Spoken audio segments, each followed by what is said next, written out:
मंगलवार व्रत कथा। भारत में हनुमान जी को अजेय माना जाता है। हनुमान जी अष्ट चिरंजीवियों में से एक हैं। कलयुग में हनुमान जी ही एकमात्र ऐसे देवता हैं जो अपने भक्तों पर शीघ्र कृपा करके उनके कष्टों का निवारण करते हैं।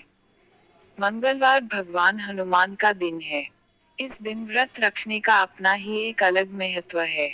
मंगलवार व्रत की विधि। मंगलवार व्रत की कथा इस प्रकार से है। प्राचीन समय में ऋषिनगर में केशवदत्त ब्राह्मण अपनी पत्नी अंजलि के साथ रहता था। केशवदत्त को धन संपत्ति की कोई कमी नहीं थी। सभी लोग केशवदत्त का सम्मान करते थे, लेकिन कोई संतान नहीं होने के कारण केशवदत्त बहुत चिंतित रहा करता था। पुत्र प्राप्ति की इच्छा से दोनों पति पत्नी प्रत्येक मंगलवार को मंदिर में जाकर हनुमान जी की पूजा करते थे।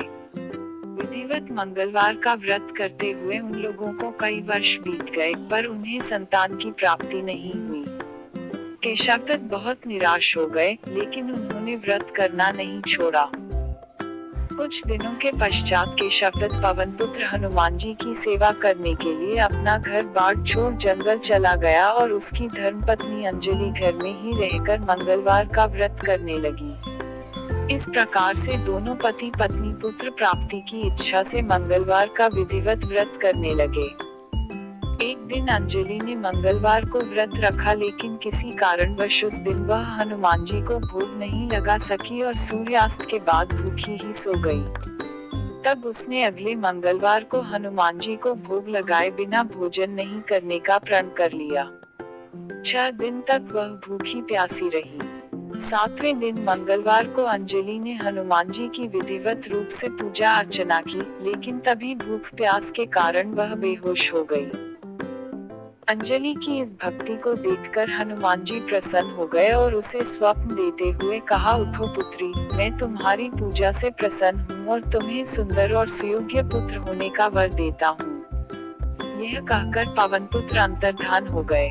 तब तुरंत ही अंजलि ने उठकर हनुमान जी को भोग लगाया और स्वयं भी भोजन किया। हनुमान जी की अनुकंपा से कुछ महीनों के बाद अंजलि ने एक सुंदर बालक को जन्म दिया। मंगलवार को जन्म लेने के कारण उस बच्चे का नाम मंगल प्रसाद रखा गया। कुछ दिनों के बाद केशवदत्त भी घर लौट आया। उसने मंगल को देखा तो अंजलि से पूछा, यह सुंदर बच्चा किसका है? अंजलि ने खुश होते हुए हनुमान जी के दर्शन देने और पुत्र प्राप्त होने का वरदान देने की सारी कथा सुना दी, लेकिन केशवदत्त को उसकी बातों पर विश्वास नहीं हुआ। उसके मन में यह कलुषित विचार आ गया कि अंजलि ने उसके साथ विश्वासघात किया है और अपने पापों को छिपाने के लिए झूठ बोल रही है। केशवदत्त ने उस बच्चे को मार डालने की योजना बनाई।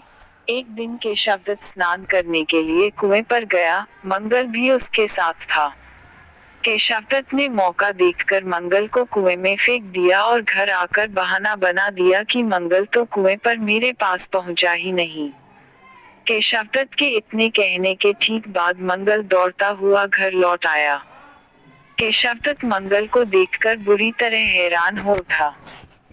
उसी रात हनुमान जी ने केशवदत्त को स्वप्न में दर्शन देते हुए कहा, तुम दोनों के मंगलवार के व्रत करने से प्रसन्न होकर पुत्र जन्म का वर मैंने प्रदान किया था, फिर तुम अपनी पत्नी को उल्टा क्यों समझते हो?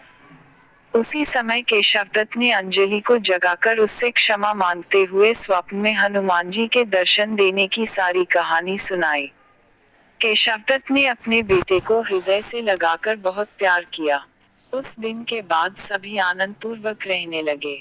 मंगलवार का विधिवत व्रत करने से केशवदत्त और उनके परिवार के सभी कष्ट दूर हो गए।